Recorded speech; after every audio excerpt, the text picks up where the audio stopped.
The Seattle Seahawks did the San Francisco 49ers a pretty big favor yesterday, and the Niners all of a sudden in control of their destiny. We're going to talk about it here on the other side on a new Sprint Ride Option podcast. Jason Aponte, hit that music. Burp. Burp. Burp. Burp. Burp. Burp. Burp. We are live right here on youtube.com. Almost said YouTube TV, but you guys don't have to pay to watch us. It is youtube.com. Sprint Ride Option Podcast. I'm Andrew Pasquini, joined as always by Jason Aponte, the incomparable one, as I like to call him. Jason, it's a beautiful Friday. It's a little cold, a little wet out here in Sacramento, but looking forward to the weekend. Jason, how's your Friday going, though? It's going really well. I mean, 8 o'clock on a Friday. What a game last night. I think we Yeah. have a new contender for game of the year. Mhm. And also, look, I really wanna start this, wholeheartedly, in the spirit of good sportsmanship and. I couldn't even fucking get it out. Rams, you fucking suck. I can't Uh, believe that you choked that game away. that was something. I mean, if you go to the ESPN little percentage chance after the interception at the goal line, oh, it was a oh, what 1.5% oh, chance the Seahawks came back and won oh, that game, and they oh, got the job done. The oh, Seahawks helping the 49ers oh, out with the win. This is going to be a partial oh, game review. I don't think we've ever done one for a oh. non-49ers game before. No, well, we, But we should just talk through the scenarios and everything. and But then yeah, yeah, and then yeah. we'll get through Oh, with the scenarios and all that oh, stuff. But oh my god. with the 38-37 win, Oh, Jason Aponte, the 49ers playoff odds are greater than 99%. All they got to do, I believe, is a win on whew. Monday or a Lions loss on Sunday. But the key numbers here: 22% chance to win the NFC West. The Seahawks currently sit at a 54% chance, according to the Athletic. The Rams at a 24%. And then the real big one, that what the Seahawks win did for the 49ers yesterday, is the number one seed very much in play. The Niners at 21% for the number one seed. And if would you look at that, the Rams at a lesser 20%. The Seahawks still have a 52% chance. They're the odds on favorite right now because they have the better record. Unfortunately, it's not necessarily in the Seahawks' control. It is in the 49ers' control. If the Seahawks go 2-0 now in the rest of their games, they're the number one seed. If the Niners go 3-0 in their next three, they're the number one seed. And obviously, what that sets up is a Week 18 in the rivalries uniform. Probably a Sunday night football game. I'm calling this shot right now that if this game comes down to the number one seed in the NFC, this will be the Sunday night football game back like it was back in 2019 up in Seattle. But Jason, first let's just talk about that game, because that game was, as you said, the game of the year. Like going into it, the hype was there. It's a Thursday night. It's a standalone game. It's two of the best teams in the NFL. A- and the game held up. The game held up to what it was supposed to be. And not often does that happen. Usually, when there's games that are hyped, there's usually a letdown here and there, especially with the Thursday night thing. I guess we'll go kind of step by step here. Obviously, a slow first half for the Seahawks, slow first half for the Rams. But then we come out in the second half. Kenneth Walker has the 55-yard touchdown run to put the Seahawks ahead. And, I'm not going to say we're Seahawks fans here, because we're not, obviously, but got you a little excited because you need. So where were you when Kenneth Walker broke off that 55-yard run? I was panicking. The way that the Seahawks were running that offense was just it was full on. Like, I have seen that before, where you're completely afraid of your quarterback. Mm-hmm. The only positive plays that you're having are either throws behind the line of scrimmage or running plays. I've seen that before. I've lived through the Jimmy Garoppolo time. And on the flip side, the Rams are doing whatever they want on offense. And let me be clear. Matthew Stafford is the MVP. Even Yeah. though they lost that game, he locked that up yesterday. That's it. It's done. It's done. No more discussion. It's not Josh Allen. It's not Matthew Stafford is the MVP. He literally is. He threw for 455 yards in this game. I don't know how you lose a game in which you have that many yards and everything, but this game felt like it was getting away from Seattle early on. Mhm. And I have to put some blame on the things that I've kind of been seeing from Seattle schematically lately with the play calling and how much I don't really think too much of Clint Kubiak. And it was combined with the fact that Sam Darnold was just off and the Rams were making plays. I mean, the interception that was almost a pick six was just such a great play from the defensive back to just peel off and intercept that thing. And it just everything everything for Sam Darnold, right? Early on, it just looks like, oh, here it is. This is the Sam Darnold who we've seen time and time again when games are big and he's the type of quarterback that things need to be perfect. As soon as you muddy things is when all of a sudden he just doesn't know how to do anything. And it's just lending itself to the idea like, okay, Seattle's not going to help us out in this one. It's fine. We're going to play for the 5 seed, Mhm. which isn't a bad thing because then No. necessarily you can go on the road and face the NFC South team, which is Carolina or Tampa Bay. And my God, anybody would be happy with that at this point because, that division's terrible. But, that's what it felt like early on. It just felt like this one was going to be washed away. And, they're going for it every fourth down. And, that vaunted defense is just getting picked apart.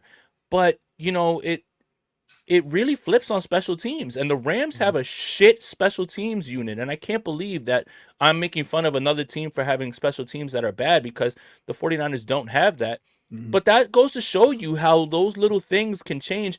And once Rashid Shaheed returns that punt, this game just completely Mhm. flips in an instant with all that time and everything as well too. But early on, man, this one looked like it was going to be running away. Yeah, and it was 13-7 at the time of the Walker touchdown, and it really felt like Seattle was doing nothing because they were. So that was the first inkling of like, okay, there's a pulse here, right? Like obviously it's a close game. There's going to be a pulse. But then unfortunately for the Seahawks, the Rams go touchdown, touchdown, next two drives to take that two-score lead. Seattle answers with a punt and then an interception, the first interception going out there to I forget who had the first one, so I apologize. I thought I had it in front of me, but I did not have it in front of me, It was a, Jason. it was a it was a it was a cornerback. I know Kobe Turner got the second one. Oh, I had it. I But had it up already. It was boop, boop, Wallace. Wallace had the interception. yeah, he peeled Uh, off of his guy too. That was a really nice play, by the way.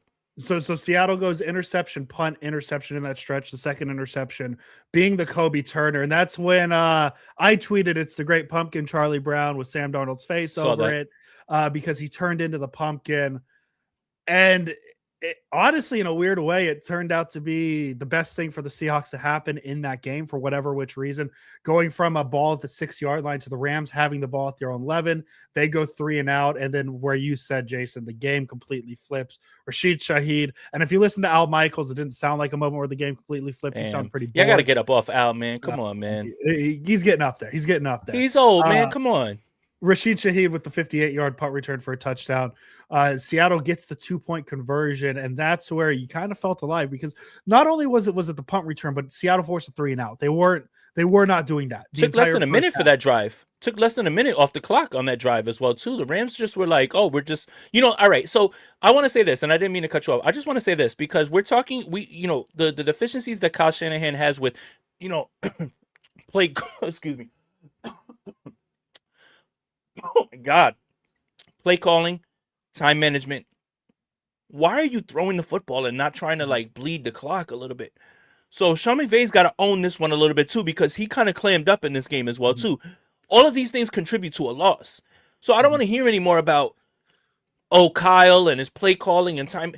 Why are you after an interception just going pass, pass, pass and getting out, 3-and-out?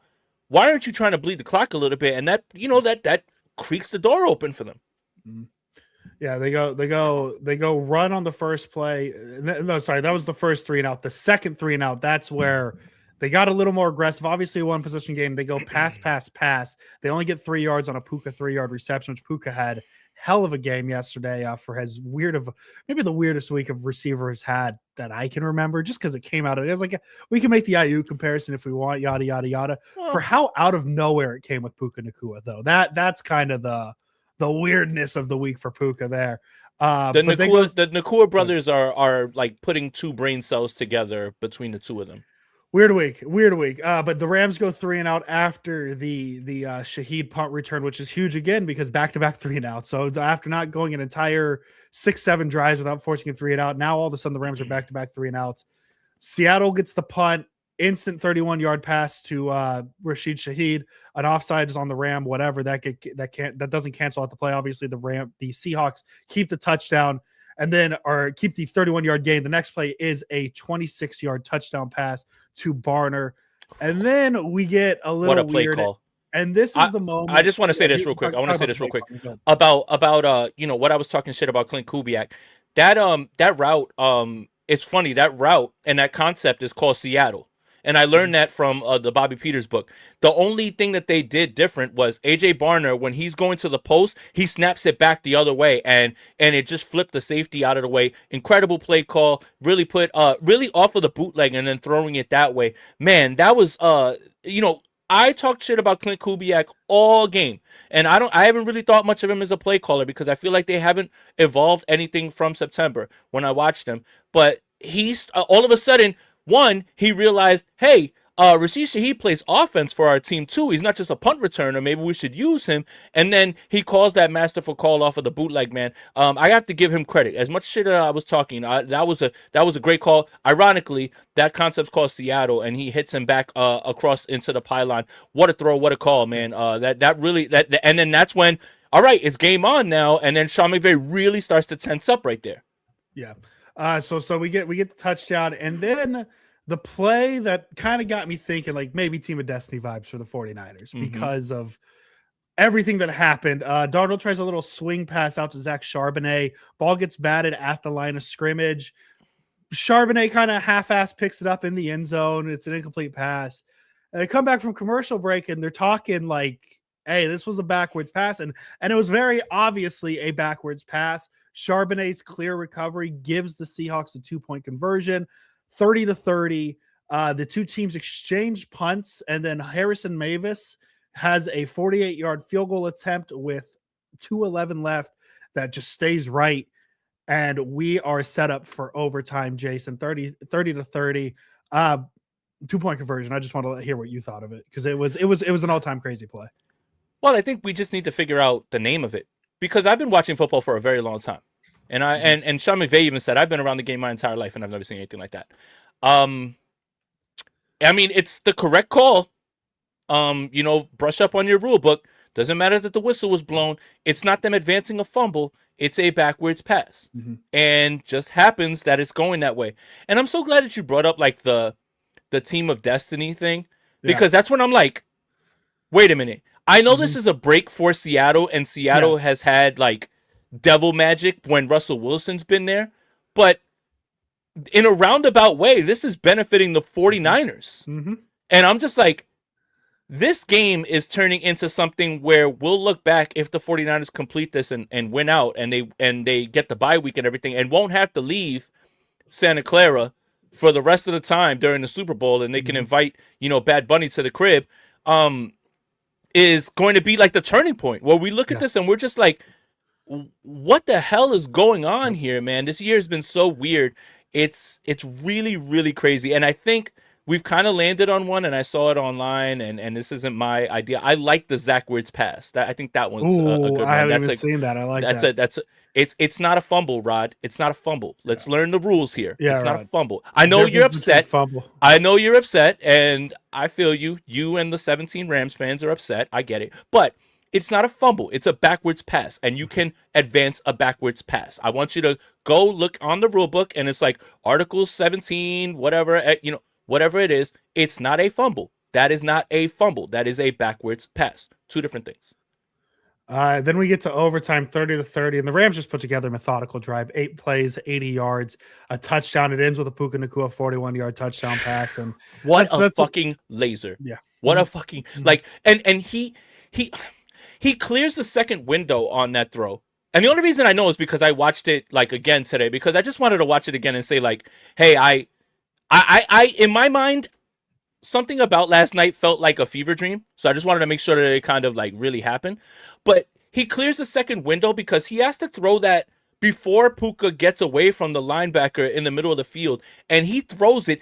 And then all credit to Puka Nacua on this one. He snatches that shit out of the air with his hands. Say what you want, and I know we're here to make fun of the Rams, and I'm going to keep making fun of the Rams. This is not going to stop. By the way, this is going to be a long weekend for you guys. I'm just getting started. But that was incredible from the both of them, man. You really can't be better than they were on that play. The Rams getting to go from Cooper Kupp to Puka Nacua is just insanely unfair. I'm very jealous. Like that's such a nice 1-2 punch. But speaking of Cooper Kupp, the Seahawks get the ball down 37-30. Seahawks do their things. They get a good gain, a 17-yard pass to Jackson Smith and Jigba, who was a totally different receiver in the second half because Sam Darnold was throwing the ball to him. Weird how that works. Or throwing it on targets. And yeah, exactly. Yeah. But then the big play on this drive, a 2nd down and 8.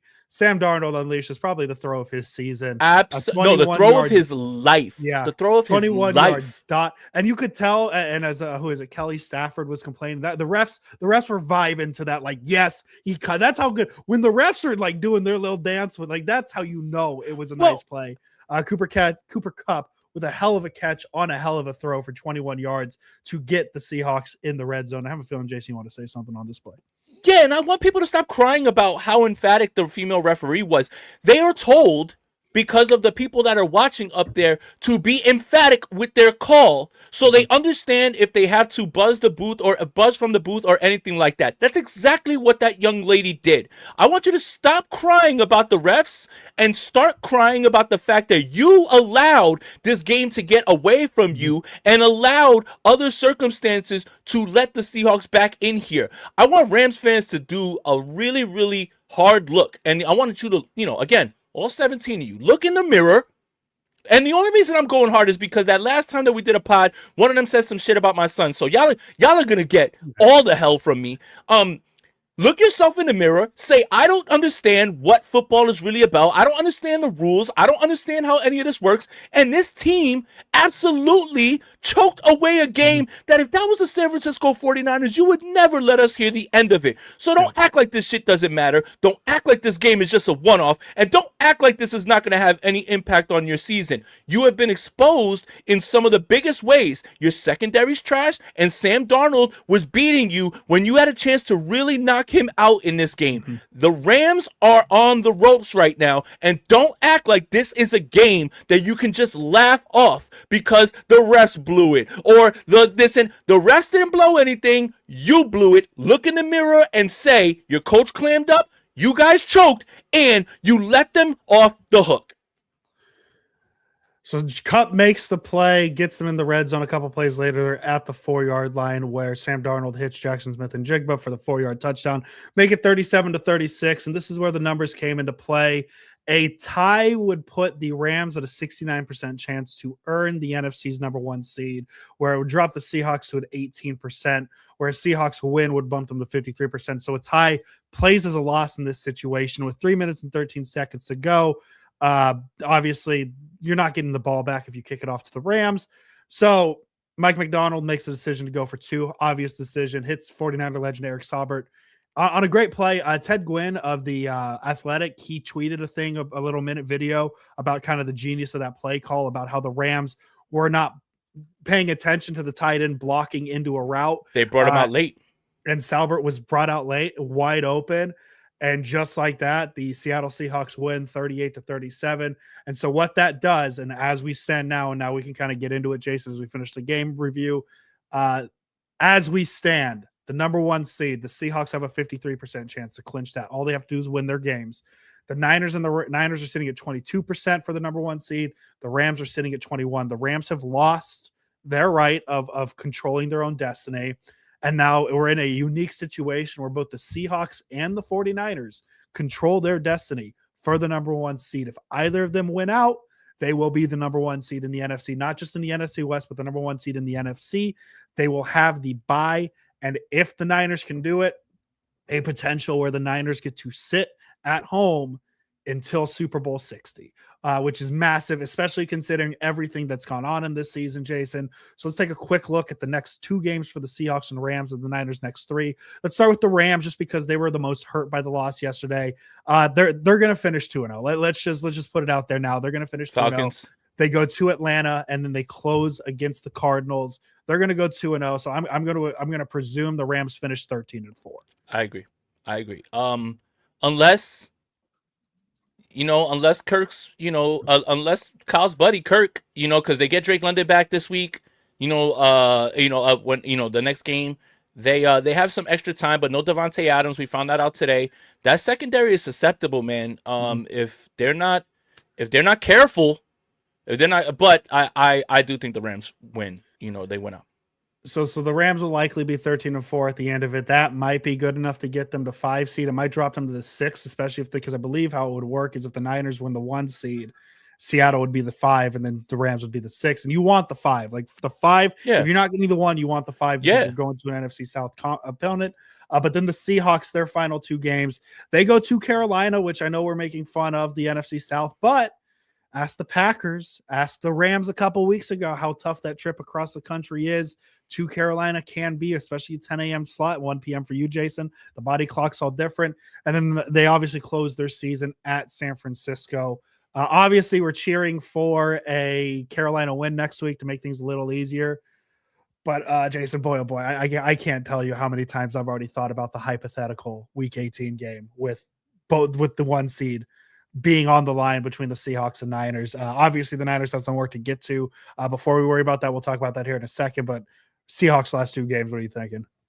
Yeah, I think this is a springboard win for them. I have a tough time with that defense and thinking that what happened on last night was just more that the Rams offense was, Matthew Stafford's the MVP. He's been incredible. He was incredible in this game, man. Sure, they went a bunch of drives without scoring any points, but I'm not going to put that on him. I really do think that there's a time where Sean McVay does claim up a little bit. And I want to tell you what's the most concerning thing for the Rams and what you should be worried about. You blew the game against the Philadelphia Eagles because of special teams. Mm-hmm. You blew the game against the San Francisco 49ers because you fumbled down the stretch. You blew the game against the Seattle Seahawks because your defense and your secondary got exposed and your special teams. That is a recipe for disaster in a one-and-done game. Special teams can cost you. If your kicker's missing kicks, if you're allowing punt returns to come back, this special teams unit is dog shit. And whoever their special teams coordinator is, I don't know how you didn't get Jazzy Jeff out the building after this one. It really, really is really, but it's against Philly, playoff team. It's against the Niners, playoff team. It's against the Seahawks, playoff team. Creak that door open and see what comes through. The Rams need to be concerned about how they're closing these games out. By the way, the Indianapolis Colts, you won that game because Adonai Mitchell's a fucking moron and threw the ball out of like the back end before he scored. So you should have lost that one as well too. Down the stretch, you need to be worried about this team. They're not closing out games the way that they need to, and they are showing a fatal flaw that can be exposed in a one and done game. I would be more worried about that, and it has nothing to do with Matthew Stafford. I don't think he's the reason that they would lose any of these games. But if you lose in the playoffs because of a special teams gaffe, because your secondary is getting cooked, by the way, if you're hoping that Akello Weatherspoon is your end all, cure all, Godspeed. So you need to look around at how you're losing these games and how you're losing and who you're losing these games to. So that should be what's worrying you the most. Let's move on now to the Niners schedule, to kind of what we care about. The Niners remaining games, they close out. They need to go 3-0. So really the playoffs start Monday night for the 49ers. If we're talking about it in the fact of for the 1 seed, obviously it's looking good. The Niners are going to clinch a playoff spot. So it's not like win or go home type situation. But if we're talking in the scope of the 1 seed, the playoffs start Monday night at Indianapolis, then a Sunday night game against the Bears, and then you win those 2. It's likely a Sunday night game against the Seattle Seahawks. Jason, just something I want to point out, just something to know, because this has been the stretch of the season we've been worried about going in, not going into it. We didn't expect Indianapolis to be as good as they were this season. And the Bears were still a question mark, but as the season got rolling, eyes were on this part of the season. The 8-6 Colts, the 10-4 Bears, and now the 12-3 Seahawks. Only once previously this season, Jason, have the Niners played 3 consecutive games against teams who are over 500 right now. That would be the week 4 through 6, where they played the Jaguars, who are, I believe, 10-4, the Rams, who are 11-4, and then the Buccaneers, who are 7-7. The Niners went 1-2 in that stretch. So obviously, like we'll admit it, right? The Niners have taken advantage of a softer schedule. I'm not complaining. I'm not going to apologize for any of those wins. Nope. But 1-2 does not get the job done for the 1 seed. So, Jason, what do the Niners have to do better in these next 3 games that they haven't been doing well recently? I know it's tough because they've won 4 in a row. So there's a lot of things going right. But what do the Niners have to fix in these next 3 games? Oh, stop the fucking run. I mean, my God. And it starts with Indianapolis and going through the numbers and everything. Obviously, today, we got some really good news. Jordan Elliott, Sammy O, YGM, Tatum Batoon. If those 4 guys are back, there's no way this run defense can be any worse. But what I'm looking at is that Jonathan Taylor's torrid pace has kind of really fallen off a little bit. Seattle was able to contain him, and it's more because of who's under center, right? Like, I think when you're looking at it, what's the goal, right? Everyone says sell out to stop the run. Well, make Phillip Rivers throw the ball more than 5-10 yards down the field, right? And that's not even an old man joke. It's just what it is. But it has to be run defense, and it has to start Monday, because Sunday after that with the Chicago Bears, Ben Johnson and that run offense, that's what I'm more afraid of than anything with Caleb Williams, really, is because of how good that offensive line is, how good that run game is with Monangai and him. This needs to start now. And it has to start where you build confidence against Jonathan Taylor. And then if you can do a little bit more against the Bears, you can get into the playoffs, and you're going to face teams that'll run the ball better. The Rams could run the football very well. Seattle just doesn't know what to do with Kenneth Walker, which please don't figure it out and just start giving him the ball a lot more, because he's actually way better than Zach Charbonnet. They need to start, obviously, right there with the run defense. What the 49ers have right now that they're rolling with is the offense. The offenses look great. 30 points a game, converting in the red zone, not turning the football over. Late game success rate. The 49ers are number 3 in the NFL in late game success rate. I want that to be known, because that is how you close out games. That is how you can finish games out. Part of that has to do with the way that Matt Jones plays. Part of that has to do with the fact that Brock Purdy went down the field on Seattle and finished that game off in week 1. That is how you win games. The margins in the NFL are thin. The team that makes more plays at the end is going to win. And the 49ers have shown themselves at the end of games to be better. But the run defense has to absolutely start this week against Jonathan Taylor, because you have to sell out and stop the run and make Phillip Rivers throw the football, because it looks like he's throwing his back out to get it 7 yards down the field. Yeah, and Jason, just to that point, I have the numbers right in front of me here for NinersNation.com, numbers to know. In his first 10 games of the season, Jonathan Taylor averaged 6.03 yards per attempt, which is just an insane rate. He capped it off with a 244-yard performance against the Falcons, I believe in Germany or Spain or one of those games. But in the 4 games since, which the 4 games are starting with the Chiefs game where Daniel Jones originally got hurt, he's down to 3.66 yards per attempt. He's not getting as many explosive runs in his first 10 games. He had 29 rushes of 10 plus yards. It's about 3 per game. His last 4 games, he's at 6 rushes of 10 yards or more. That's a 1.5 per game. So he's literally, in these last 4 games, he's been about half the running back he's been in the start of the season. So I don't know if that's a good thing for the Niners, because I didn't expect to be talking about the Titans rushing for 150 yards like they did on Sunday. So I don't know what it means for the Niners defense. It is good to know, though, that that Jonathan Taylor has been struggling recently. Yeah. So that is something. Gammon, thank you. If the Niners get the number 1 seed, will the Epstein files get released? Don't think those are getting released anytime soon, pal. At least they got dropped today. It's just a bunch of black marks. A lot of black marks. Also, will the 49ers regret not being more aggressive in the offseason and trade deadline? I think they were aggressive enough in the offseason when you consider that, their key contributors, just Sky Moore, Brian Robinson, he's helped out a bit. I'm sure there's other players that I'm completely spacing on right now. But the trade deadline, that's a tough one, because, again, this season, and I know it's tough to hear as a Niners fan, right? Like, as a Niners fan, this season necessarily wasn't about winning this year. It was learning about what you have for future years. For sure. And so that's a tough thing, because the Niners stuck to that. And I don't know if that's a good thing or a bad thing. Again, Trey Hendrickson, even the thought of a trade rumor made him get hurt. He's out for the season, right? Exactly. Like that type stuff. Imagine if the 49ers plunked down something like what the Colts did. The Colts went in for Sauce Gardner, and now they're not going to make the playoffs, and they're out first round picks for the next 2 years. Everyone assumes that when you make a trade, everything is going to be roses. And imagine if the 49ers plunk down a first and a second for Trey Hendrickson, and then he's out for the year. You'd be sick to your stomach. So, I mean, in hindsight, it looks like the right thing to do when it comes to him, right? Yeah, I mean, and I think in hindsight, because Gammon, just to answer your question, the Niners did not make a move at the trade. Well, they did. They got Keon White, which is Keon White, hell of a pickup so far, right? And Cleveland Farrell. And Cleveland Farrell, right, who tied for the team lead in sacks. This doesn't feel great, but hey, shout out Cleveland Farrell. I mean, it's true.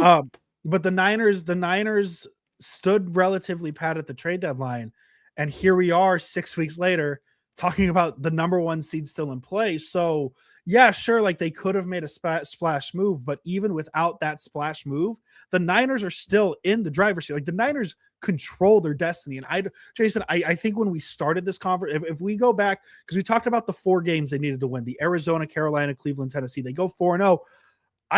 We weren't even talking about the 1 seed. We were saying the Niners need to go 4-0 in this stretch to make the playoffs. And now here we are a month later, and we're talking about the number 1 seed by going 3-0. And so I understand why Niner fans were upset at the trade deadline, all that stuff. But we're here, and the Niners. Sorry, that same comment too got me to stick off a little bit. Stick to sports. Gammon was making a joke. Gammon can make those jokes. Yeah. But here we are in a spot where the Niners win the next 3 games with the number 1 seed, have the bye week, and the NFC, and I keep forgetting, it's not just the NFC, but potentially the NFL runs through Levi Stadium. So I understand why people wanted a splash move, but here we are 6 weeks later after the trade deadline. I'm totally fine with the no moves. Yeah, and obviously it's not how you draw it up, right? We probably went through the schedule and we were like, hey, they're going to be 13-4 because we thought Fred Warner and Nick Bosa were going to be around, and maybe we were being a little optimistic, and we thought the offense was. It doesn't matter how you get there. It doesn't matter, the way that you got there. It's just, did you get there? So I think that's really interesting when it comes to this. It's like looking through everything is funny. And look, this is exactly, and Gammon, thank you for the donation again. How much easier is the path of the 5th seed compared to the 7th? Yeah, you got to go on the road a bunch, but I'll take Carolina or Tampa Bay, man. I really, really will. Tampa Bay and Carolina lost back-to-back game. Well, they lost Carolina and Tampa Bay. The Saints are on a 2-game winning streak. They beat Tampa Bay and they beat Carolina in back-to-back weeks. That Tampa Bay team that the 49ers faced with Mac Jones and when Fred Warner, broke his ankle, that's not the team that's there anymore. They're coming apart at the seams. Mike Evans is yelling at people on the sideline. Their coach is blaming the players. That team is fractured. So the good consolation prize is, yeah, you're going on the road to Tampa Bay or Carolina, but if you can't beat one of those teams, then you don't deserve to be in the conversation. You know who else lost to the Carolina Panthers? The Los Angeles Rams, by the way. Couldn't be me. But it's just, yeah, you feel a little bit better about that for sure. The thing is the part that's hard is seeing yourself going on the road. That generally isn't the path to making the Super Bowl. I saw the number last night. I believe the number 1 seed of either conference has made the Super Bowl 53% of the time. That's a 50-50 split. I'll take that chance again. But the 5th seed isn't a bad place to be just because of how bad the NFC South is. And I mean, even too, if you want to go one step further, the 5 seed compared to the 7 is if you're the 5 seed, you're either going to Tampa Bay or Carolina. And I know Carolina can have some weather. It's on the coast and all, but Tampa Bay, obviously, it's not going to be super cold. If you're the 7 seed, at this point, you're either going to Chicago or Green Bay. Right. And that is so much colder. And tomorrow's a big game. Tomorrow's a big game for that. I didn't realize until a little while ago that there's 2 games tomorrow. Like we're eating good this weekend. Mm-hmm. Yeah, no. Obviously, I think it's Commanders, Eagles. It's Commies, Eagles, yeah, and then Bears. Packers. You want to go a little deeper? You got a full slate of college football playoff games, which I'm going to miss all of it. I have an all-day softball tournament tomorrow. The first game's at 9, and it might go till 10 p.m. So hey, we'll see what happens, Jason. But that's not here nor there. So yeah, there's a huge difference between the 5 seed and the 7 seed. Obviously, matchups because Tampa Bay is an interesting matchup. I don't think they are who they were when the Niners played them. You already mentioned that.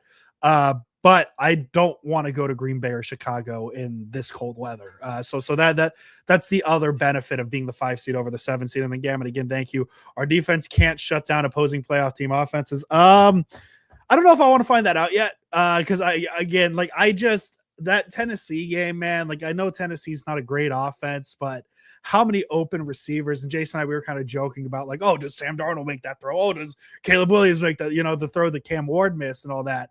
But is this defense good enough in the playoffs? Don't know, but we also haven't seen this defense with Yetur Gross-Matos. We haven't seen this defense with Sammy O in a few weeks. Tatum Bethune, they're going to come back. So there's a chance this defense is a little bit better once the playoff comes. And the one, Jason, that I can't get out of my head. What if the Niners get a bye and 54 is back in the divisional round? I don't think just a thought. I don't think that's going to happen. But I will say this. I don't think it is, but what if just a thought? You shouldn't ask if the 49ers D can shut down anyone because they're not going to. You should ask if there's a defense that can shut down the 49ers. Oh, because there's not. Mm-hmm. There's not. Mm-hmm. There isn't. Not the Rams, not Philly, not Seattle, not Carolina, none of them. Mm-hmm. They can't.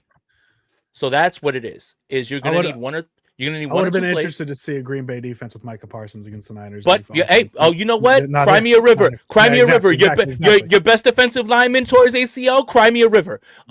So it's not about that. It's can you make one or two plays, one or two stops? If you get a turnover, great. Your special teams has got to make plays, but the 49ers offense is going to be the driving force. And that's the thing is when you look around, I don't see anybody that can stop the 49ers offense when they're rolling like this. Mm-hmm. And that's what's going to be the way that you do it. And this is the question that I want to answer. Shout out to Jason. Love the name. Would this be the worst defense to win a Super Bowl? It's got to be up there. It would not. The 06 Colts had the worst run defense in the world. And then in that playoff run, they turned it up and they went and they won the Super Bowl. There is precedent. I'm not saying that that's what you should be begging for, but it wouldn't be the worst defense to win a Super Bowl. It would be up there, and we're getting a little ahead of ourselves right here, right? But still, the offense has got to carry this team the rest of the way. That's why you need Pearsall to be healthy. That's why you're happy about Kittle. You still have McCaffrey and Jennings. But as long as Brock Purdy and all these guys are healthy, you have to feel good about the 49ers' chance. They have a puncher's chance in every single game. There's not a defense left that should be able to stop them moving forward. And I mean, I know it hasn't worked the past couple of weeks, but I mean, I'm a firm believer. As long as you have Bob Saleh, there's a way, man. And he maybe something changes in the playoffs, and he makes some crazy adjustments that a lot of teams haven't seen. Never know what's going to happen in the playoffs, Jason. Anything else on this conversation before we get into some picks for the weekend games? We won't pick the Niner game right now, obviously, but we have the entire weekend slate to go through. I feel like we talked a lot about it. It really comes down to 3-0. Or I guess we're allowed to look forward to it, but in the Niners sense, it's 3 1-0s right now, right? You have to beat the Colts to make the Bears game matter, and you got to beat the Colts and Bears to make the Seahawks game matter. So it's obviously it's more of a 3-1-0 than it is a 3-0 type situation. But again, the fact we're here Friday, December 19th, 5:37 p.m. my time, 8:37 your time. We're talking about the Niners being in the driver's seat of the number 1 seed. I mean, imagine thinking that when Brock Purdy goes down for an unknown amount of time. Imagine thinking that when Nick Bosa goes down for the season. Imagine thinking that when Fred Warner goes down. I'm going to say for 6 to 8 weeks because I'm maybe, hey, probably not, right? But imagine saying those things at each check mark. And here we are. It's a reality. The Niners are in possession of their own destiny, and all they got to do is win out. And the NFC and the NFL runs through Levi Stadium. Yeah, and look, Bethune, Sammy O, YGM, Jordan Elliott. That is not something small. Okay? That is Jordan Elliott's a run stuffer. Tatum Bethune, I don't want to see Curtis Robinson on the field anymore. Sammy O, this run defense has gone down as soon as he's not playing as well. YGM is going to allow Bryce Huff to come on and off the field so he doesn't have to be an every down guy. This isn't something that you can sit there and say it's nothing. That is 4 starters on your defensive line and on your defense that are coming back. That is not nothing. And I want to make sure that we talk about that. That is not nothing. So you start right away here. What you do is you have more people to sell out and stop the run. You make Phillip Rivers try to throw the ball 7 to 8 yards down the field because it's not possible. It looks like a slog. And you know what? You live and die by the fact that you think that Phillip Rivers is going to be able to throw I'm not even trying to make a joke about Phillip Rivers. He cannot throw the football. He just can't. And anyone who watched him on Sunday, and that's what's funny about it, is Seattle let Indianapolis just hang around because of how inept they were on offense. That's not because the Colts are all of a sudden this reborn team. They're far worse. Like that is it's not the same thing at all. So I want to make sure that we don't conflate that. The Colts aren't some wounded animal that you need to no. They have Phillip Rivers who cannot throw the football, and they have somebody who is going to actually be there and tackle, which is Batoon. Jordan Elliott's is a run stuffer. Sammy O is better on there. And when you get YGM in there and you start to rotate him with Bryce Huff, you have that situational pass rusher on third down that you can start to unleash. It's not going to be pretty. It's not always going to look good. You just have to make one or two stops when you can. And, look, the red interception, that was at the end of the game.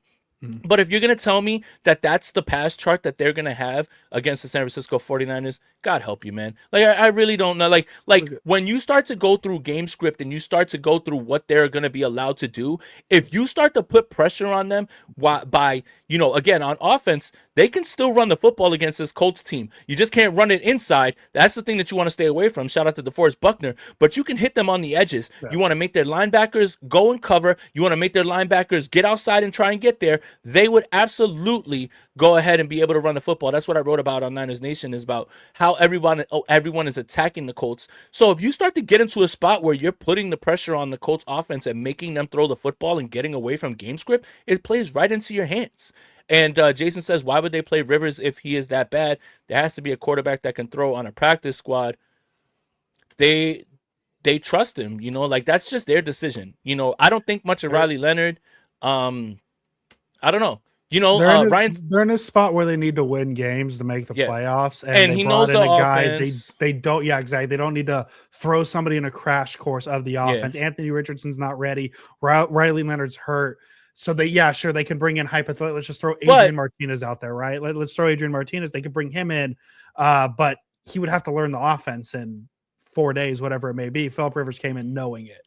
To their credit, they asked Derek Carr, and Derek Carr was like, "I'm good." So like they didn't go right to Phillip Rivers. They asked Derek Carr, and there's like Ryan Tannehill out there. Like they asked people. Just because Phillip Rivers was the guy that they signed doesn't mean that they didn't exhaust other options. They're just desperate, because they realize what's in front of them, because they did mortgage their future thinking that they had something going and they had lightning in a bottle. And if they don't make the playoffs, things are going to get really, really hairy. So I can't tell you why there wasn't somebody else. I know Riley Leonard's not it, but they did ask Derek Carr, and Derek Carr said, "I'm cool. I'm staying home, man. I'm good off this."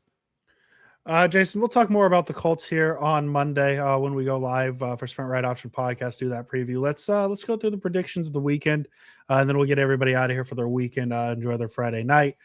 Jason, two Saturday games. The Philadelphia Eagles open Saturday at the Washington Commanders. I kind of want to take the Commanders because they've kind of looked frisky with Marcus Mariota at quarterback. No, say his name right. Mariota. But I'm gonna take the Eagles in this one. I think they're just they're too good to lose to the Commanders. Yeah, the Eagles are gonna win this one. The Commanders suck.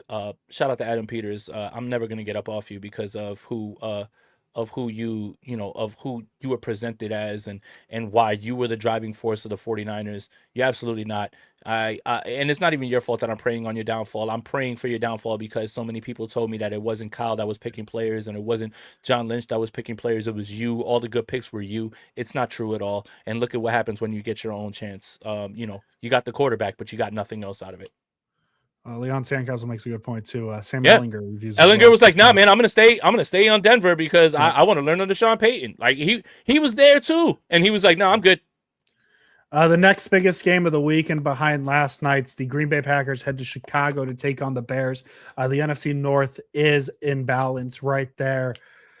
This game happened 2 weeks ago. We saw the Packers beat the Bears. I'm going to flip it. I think the Bears defend home field. I think it's going to be a good game, man. But I think the loss of Micah Parsons is going to be too much for that Packers defense to overcome, especially against that very, very, very good offensive line of the Bears. I'm going to take the Bears over the Packers.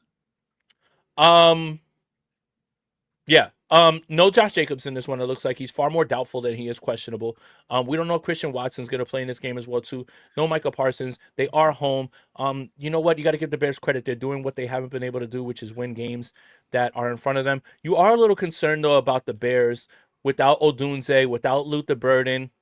It'll be DJ Moore, Olamide Zaccheaus. You should expect Colston Loveland to have a big game. But yeah, it's a little, but Gavin, what's up with this? Are we talking about what are we doing here? Rivers at 44 is playing professionally. Bro munch on some protein powder and take some creatine through IV. Are you talking about Andrew? Like, why? I think he's talking to Rivers. I think he's talking Phil Rivers here. I think he's talking Phil. Oh, okay. Yeah, because he did look kind of big. He looked a little too thick to be a River. We don't body shame. You know what I'm saying? We don't body shame him. And also, look, I'm in no room to talk. I'm 41 and I have a herniated disc from doing nothing. So don't say nothing. Podcasting is just as physical as the NFL. Jason. All right. It's from carrying 49ers Twitter on my back. Thank you. There we go. Bills head to Cleveland to take on the Browns. I'm going to take the Bills, but something to watch. Myles Garrett could break the sack record. Yeah, I think he does. Myles Garrett, the best that ever did it. Stop arguing with me about it. Yeah, but Buffalo, huge win. Call on me. Can you call on me? When's Jason, Aaron Rodriguez wants to know when's the last time we beat the Colts? It's been a while. November 25th, 2001. The San Francisco 49ers beat the Indianapolis Colts. Peyton Manning threw 4 interceptions. Ahmed Plummer had two interceptions in that game. Garrison Hurst had 2 rushing touchdowns. Terrell Owens went 6, 108, and 1, and he caused the massive crash out of Jim Mora and the playoffs rant. That's where that game is from. That's the last time the 49ers have won against the Indianapolis Colts. And fun little fact, not only did Jim Mora crash out, his son was the defensive coordinator for the San Francisco 49ers. Fun fact. Playoffs? I just hope we win a game. My very first NFL game I went to was a Niners-Colts game. It was Alex Smith's first start. Peyton Manning, Marvin Harrison had a chance to break Steve Young and Jerry Rice's record. The Niners lost 28-3. Joe Nedney, shout out Joe Nedney getting those 3 points. Do you remember the last few? Do you remember the Jimmy G Rain game? I remember the Rain game. I believe Carson Wentz 18-yard touchdown pass. Drake Kirkpatrick gave up a touchdown to Michael Pittman in the rain. Let's see, what was the other one? The one before that was Frank Gore's revenge game. Yes, and George Kittle's first touchdown ever, I believe, as a San Francisco 49er was in that game as well too, in 2017. Yep. But yeah, the last time the 49ers won, they caused Jim Mora to have a meltdown, and Peyton Manning threw 4 interceptions in that game. Fun little fact. I had a blast going back with that. I'm going to write an article about it on Niners Nation. It'll probably come out this weekend. The start of this losing streak for the 49ers against the Colts was Philip Rivers' first season in the NFL, by the way. Just throwing it out there. Your childhood's not over, yo. Philip Rivers is still playing. That's all. Philip Rivers is still playing, man. We did Bills, Browns, Chargers at Cowboys. I kind of want to take the Cowboys. I'm not gonna lie, but I'm gonna take the Chargers. They're hot. They need a win. Oh, Dallas! Jesus Christ, Dallas is a 2.5 point favorite in this game. Yeah, I'm gonna take the Chargers because they're home. The Chargers worry me, man. That offensive line's bad. Greg Roman is turning into a pumpkin before our eyes again, and I don't understand why everybody just keeps giving him jobs so this can continue to happen. I think that defense is drastically overrated. I also kind of want to see the downfall of Harbaugh, so y'all can stop telling me that he's better than Kyle. I'm gonna go Dallas in this one. I think Dallas is gonna win this game just because they're on their way out. And Leon brings up a good, let's break 2 droughts in the same season. Let's get Cleveland out of the way, which the last time was 1984, and let's get Indianapolis out of the way this season. It's all about breaking narratives and breaking droughts, and the 49ers have a chance to do both. Jason, we got a bunch of games. I mean, nothing here in this next few. Pick 'em. 2 teams that are especially playing for nothing. The Kansas City Chiefs playing for nothing. Go to Tennessee to take on the Titans. I'm feeling frisky. I'm gonna take the Titans. I'm a Cam Ward believer after last week, and I thought he looked fine. Run game played fine enough. I'm gonna take Tennessee in this one. You got me fucked up. Minshew Mania is back. He absolutely every single time that he starts the first game, and look it up, no matter where it is. whether it be for Jacksonville, whether it be for Indianapolis, whether it be every single time he gets a spot start, he goes nuts in this game. I don't care that Rashee Rice is not playing. It doesn't matter. He's not a route runner. I'm really happy to revel in the Chiefs' downfall, but give me the Chiefs in this one. I think Minshew is going to go nuts in this one, and he's going to have himself a good game. Whatever I believe his passing total, and this is just free betting advice, his passing total is 215 yards. Smash the over, and thank me later when you count your money. The Bengals head to Miami to take on the Dolphins. Joe Burrow versus Quinn Ewers. I'm gonna take the Bengals. Dolphins make me sad. I'm gonna take the Bengals. I mean, they make Joe Burrow sad. Yeah. I do think that. The Bengals are gonna win this one. But if you're Zach Wilson, you got to be pissed, and I know for a fact that he is. So like it almost feels like that's a career ender. Like if he's not getting a start over Quinn Ewers, like that doesn't feel good. Zach Wilson, you are a San Francisco 49er. Congratulations. Next year, you'll be behind Curtis Rourke, who will be the backup quarterback after we trade Mac Jones. So, you know what? There is light at the end of the tunnel. You are going to be the new recipient of the Kyle Shanahan stimulus package. So I wouldn't worry too much about it. You just, ride the rest of this season out. But yeah, there's a little slap in the face. But the Bengals, yeah. And why does it fucking feel like the Rams are about to pivot from Stafford to Burrow just to keep shit going? Like, I really don't want to do that. And Gammon says, real quick, we'll get to this one. Holidays, what are you most thankful for? Andrew, you can start. Thankful for everybody who watches this podcast. It's very cool that we've been doing this for 6 years now. We still have people watching us and caring for us, and love it. Thankful for my girlfriend, family, all that, just the normal stuff. I'm thankful for everything, man. Yeah, thankful for the community that we built. This has been a really fun season, regardless, no matter how it ends. There's nothing better than December football, January football. And, we were kind of robbed of that last year. So I'm not going to take it for granted as well, too. And thankful for my kids, man. My son just turned 1. He's beautiful and healthy. And, my daughter was a little sick today, and I spent the day with her to try and, keep her good. But, she's thriving and, drawing her name and writing and speaking so much more. So just thankful for the little things and all the stuff that, the little things, the things that you really can't buy. Great way to pivot from what we're thankful for to the Jets and Saints. Brady Cook versus Tyler Shuckamania running wild out there. Nala. I'm going to take the Saints. The Shuckamania, man, I'm all in. Listen to me. I've watched every snap of Tyler Shuck, and I've got good news for Saints fans. Yeah. You might be passing on a quarterback. If they can find a way to get that kid from Arizona State at wide receiver to pair with Olave. Jordan Tyson? Yeah, Jordan Tyson. And they found something in Devon Veely as well, too. Kellen Moore looks a lot better at play calling. That team is not going away. They don't give a fuck about draft position. Like, he's got their buy-in. I am very pleasantly surprised with Tyler Shuck, and I'm only saying this because, you guys know I took that side gig, covering the Saints, so I've been watching them far more and, breaking down their game tape. But Shuck is tough, man. He's tough, and I think that has to do with his age and experience, but he's straight, man. I really think that the Saints really have found something, and that's really cool. Jason Aponte, go. I will tell you still. Thank you, Keith. The unbeaten. Still don't buy Sam Darnold. I don't either. I don't either. Don't either. Jason, everybody's favorite new segment of the Sprint Right Option podcast. Jason Aponte talks the Minnesota Vikings. Vikings head to the Meadowlands to take on the Giants. I'm going to take the Vikings. Go ahead. Yes. I'm taking the Vikings as well, too.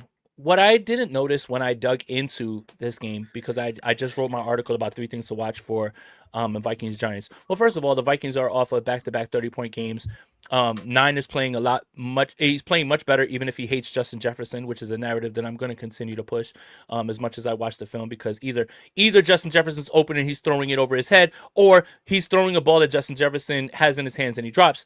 I didn't realize this about the Giants offense. The Giants offense is actually 12th in the NFL in offensive EPA per play.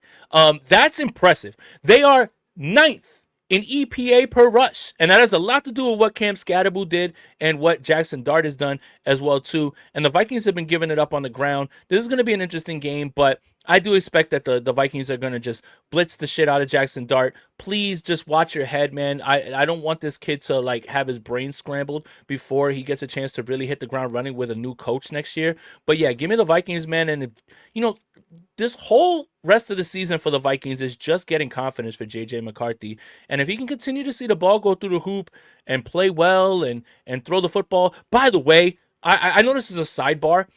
Kirk Cousins gave one of the Yep. best, incredible breakdowns of what it is like with what defenses are showing. So a lot of talk about there's not going to be a 5,000-yard passer or a 4,000-yard passer in so long, and quarterback play is dropped. It's not that quarterback play is dropped. It's that defenses have it's a chess match. When the offense gets an advantage, you see the numbers go up. When a defense fights back, you see the numbers go down. Kirk Cousins explained something that was so important, and I want everybody to go ahead and watch it because he breaks it down for a layman, and it's very easy to understand. He even talks about how he talked with Mike Shanahan about it, but it does tie right directly into the Vikings and how JJ McCarthy and Wes Phillips have been talking about not stripping down his offense for him, understanding that, listen, this is simple shit. You should be able to do this, but understanding that defenses have made adjustments, and this league is harder and harder. Right now, this league is tilting towards defense.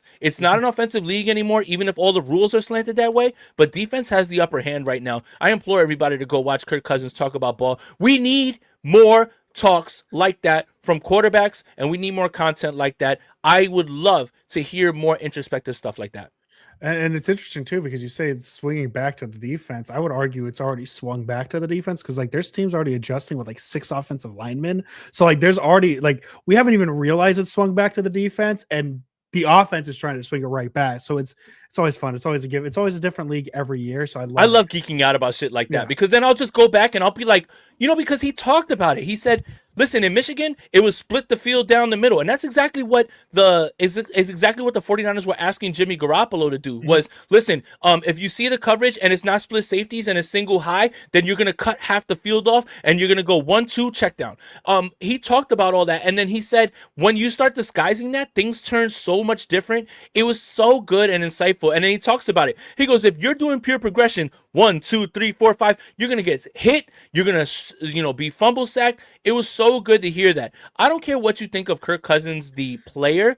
It Yeah. was what's going through his mind and what goes through the mind of all quarterbacks and how hard it is to play quarterback. An absolutely perfect listen. 2 minutes, very well worth anyone's time to listen to that. The Buccaneers head to Carolina to play the Panthers. Big game for the NFC South. I just haven't gotten the taste of that Buccaneers loss to the Falcons out of my mouth yet. I'm going to go Carolina. This feels like a spot that they've been doubted in all year, and they keep winning 4-2 at home. I'm going to go Carolina. I have to go Tampa Bay because if you can't win this one, we've got to really well. First of all, Todd Bowles has got to be fired, right? Like Yeah. you've got to like do this all over again. But Evans is back, Godwin's back, Irving's back. You have no excuses here anymore, right? If this is not Tampa Bay here, the slander is just going to be like 10 on 10. So I'm going to put my faith in the guys that need to rally. They've had extra time to prepare for this game after the Thursday night loss to Atlanta. Divisional games are weird. Andrew Pasquini, I don't know if you knew that. I've heard it a couple times But actually. but I do think that if this is not the Tampa Bay Bucks, then we've got to have a conversation about Baker Mayfield. We have to have a Mhm. conversation about Todd Bowles. We have to have a conversation about the way that the Bucks have constructed this roster. They're far too good to be this bad. Gammon here. Majority of teams top 5 aren't in the playoffs. Cleveland's number one. No, it's actually Denver's number 1. Well, Uh, they're in. Denver in, Atlanta out, Cleveland out, Seattle in, Rams in. So there's your top 5. So There you 3 of go. the 5 are in the playoffs. So there you go. There you go. Let's get to the afternoon slate here, Jason. Another very important game. I believe if certain things go right, the Broncos can clinch the AFC West and the 1 seed, I believe, on Sunday. They would need a Patriots and Bills loss, I believe. But they take on the Jacksonville Jaguars, who've been very frisky. I'm going to go Denver. Listen. I know we just talked a lot about how the NFL might run through the Levi Stadium. I'm telling you this right now. If Bo Nix plays like he did last week for the rest of the way, congratulations to the Denver Broncos. You've won Super Bowl 60. But I like Denver in this one. I'll be disgusted if DJ Jones, Dre Greenlaw, Talanoa Hufanga, Mike McGlinchey get their ring in Denver, in Santa Clara. That would be gut wrenching. I want to apologize to Trevor Lawrence. Yeah.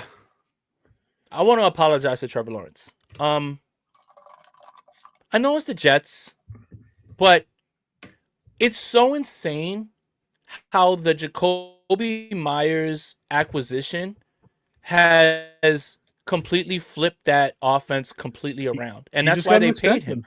When you when you look at like why they're paying him, it's because have you been watching this Jaguars offense with him? You know, Brenton Strange has stepped up. Travis Etienne is really, really fucking good.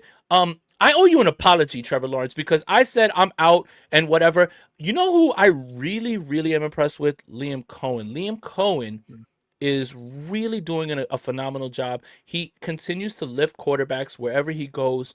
Liam Cohen might be that dude, man, but I want to give Trevor Lawrence his flowers because he has been playing very well, and the Jaguars are in a position to really make some noise in this AFC. The three teams that like nobody should really want to watch or play, right? You don't want to play Houston right now. No. You don't want to play Jacksonville, and you don't want to play Denver. Like, you don't want to play those guys. Everybody else, like, you know, it's you know, and obviously New England, whatever, you know, that they had that loss to Buffalo. You know, I'm a little more inclined to give them grace just because of how young they are. But you don't want to see those three teams right now because Jacksonville's defense is good. If that offense is rolling, you don't want to play them. Houston's defense is out of this world. It's the best in the league. You don't want to see them right now while they're hot. And CJ Stroud has gotten that offense going. But I'll give it to the Jaguars, man. I'll definitely give it Oh, no, you're not getting me. Andrew could do it. Andrew, you do it. Yeah, you do it. The Falcons head to Arizona to take on the Cardinals. Don't care about this game. Jonathan Gannon's on the hot seat. I'm going to take the Falcons. That pass rush is pretty good, as we just learned, Jason. Second most sacks in the league. We just learned that. Thanks, Gammon. I like what Brissett's done. Trey McBride, best tight end in the league. Michael Wilson's had a good season. I'm going to take Atlanta on this one. Respect Michael Wilson because I need him to get me into a fantasy championship. So how quickly all this stuff changes. Yeah, give me Atlanta. You know, he should be able, you know, not only I'm starting Kirk in another semifinals as well too. You know, that Thursday night performance. You know what's a good feeling when you play people like if you played Stafford or Nakua or Kenneth Walker last night, you're like, "Oh, cool, I'm moving on," you know, and it's Thursday, right? The games haven't even happened yet. But Cousins gave me that last week. But yeah, I'll take the Falcons. But you know what? Shout out to Jacoby Brissett. Jacoby Brissett is the only quarterback against that Houston defense that has actually done anything. And that includes Patrick Mahomes, and that includes a lot of other quarterbacks, you know, that you would look at of a higher echelon. You have to give respect to Jacoby Brissett and the way that he's been able to fight when he's been written off and everything as well too. I have to give him respect, and that's not just from a fantasy perspective. He's a consummate professional, and any team that would bring him in as a backup is lucky to have him there. The Steelers head to the Lions. Both teams need a win here. The Steelers to stay atop the AFC North. The Lions to keep their very slim playoff hopes alive. If the Steelers win, the Niners are already in the playoffs. I believe that's what I saw as well. Yeah. I was going to say that if the Lions lose this game, I don't think they will. I think the Lions win this game. Dan Campbell's been pretty good off of losses, and they've had a couple tough losses here. I'm going to take Detroit in this one, but again, a Detroit loss puts the Niners in the playoffs. Where's this game? In Detroit. Yeah, that was the deciding factor. But the old man's still having fun. Arthur Smith, you don't make any sense to me, dude. Yeah. Or just like the way the Steelers have put this together. Let's pay Pat Freiermuth a lot of money, but make sure that we throw the ball to Darnell Washington far more times than we'll ever throw him. And the same thing with Jonnu Smith. Let's go to Kenneth Gainwell far more than we would Jaylen Warren, who's been very effective the entire time. Yeah, I would love to see the Steelers win because then the 49ers have their playoff berth locked up and they don't have to do anything on Monday, even though, you know, they're going to win the next three and get into the NFC, you know, number 1 seed. But yeah, I'll take the Lions in this one. They're desperate, and I'll give Dan Campbell a little bit of grace. He pisses me off sometimes with his play calls, but the offense it's moving.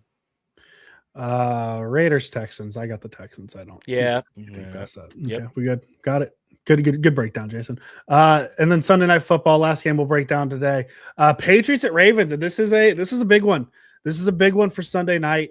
The Patriots, they have that 21-0 blown lead against the Bills. The Ravens need a win. They have not been looking good, but bounced back last week against Cincinnati. I'm gonna take Baltimore. I don't feel great about it necessarily because I do like the Patriots. I'm very curious because this is the first time in Drake May's career he's really faced real adversity. Not saying he hasn't faced adversity in his career being a rookie and all that stuff, but his second year, a game that they probably should have won after going up 21-0. Now there's some pressure. There is some pressure. The Bills are lurking. Ravens aren't an easy one. It's on the road. I'm gonna take Baltimore in Baltimore. And if you could look up Gamma's request, because that'll be a good way to, because you already looked at the sacks, like who's in it. Top five in a run defense. Yeah.